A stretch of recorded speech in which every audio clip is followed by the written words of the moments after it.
The children had been looking forward to Christmas for quite some time. Now it had finally arrived. Young Clara's family was having a Christmas party. Clara and the other children were having a very good time.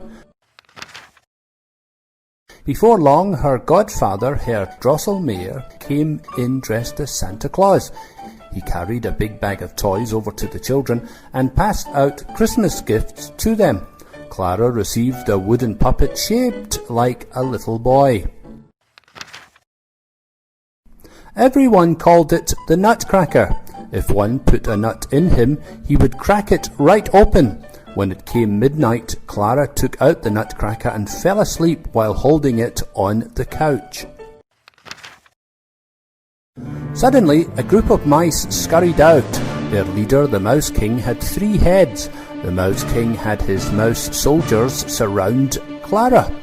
Clara became very afraid. Just then a loud voice yelled, "Everybody protect Clara! Oh, it's the Nutcracker!" He and his toy soldiers charged towards the group of mice. However, the mice were very big and had razor-sharp teeth. The toy soldiers were no match for the mice, so they all began to fall over. In the midst of this crisis, Clara took off her slippers and threw them at the mice as hard as she could.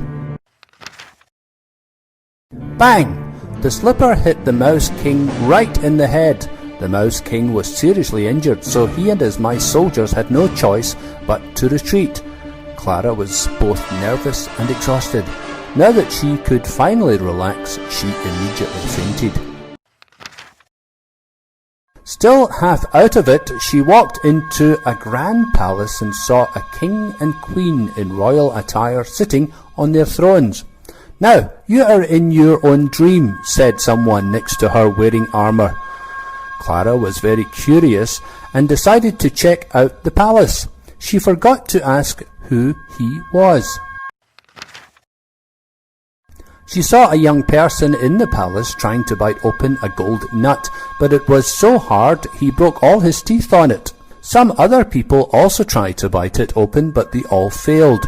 The king became very anxious and said, "If no one can bite open the gold nut, then Princess Clara's curse will never be broken." "What, Princess Clara?" Clara was extremely surprised. "You will be appearing in this dream of yours soon," laughed the person in armour. As he was speaking, an ugly, mouse-faced girl dressed like a princess came out from behind the curtains. Clara was shocked. Just then the person next to her took off his armour. It was the Mouse King. "You hit me with your slipper.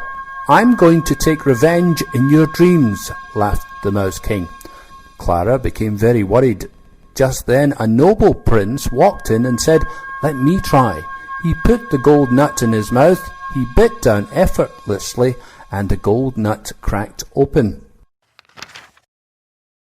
So it was that the Mouse King's curse was broken. Princess Clara's face changed back to normal. The Mouse King's evil plan failed, so he stormed off in a huff. Clara was looking at the prince appreciatively when she realized he looked very familiar. Ah, he was the Nutcracker who she loved so much.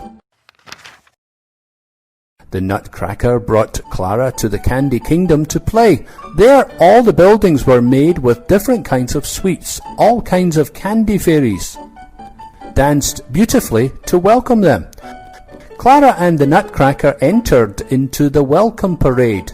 They danced and danced. It seemed like forever. When Clara woke up, she found herself lying on the sofa and in her hand was the Nutcracker.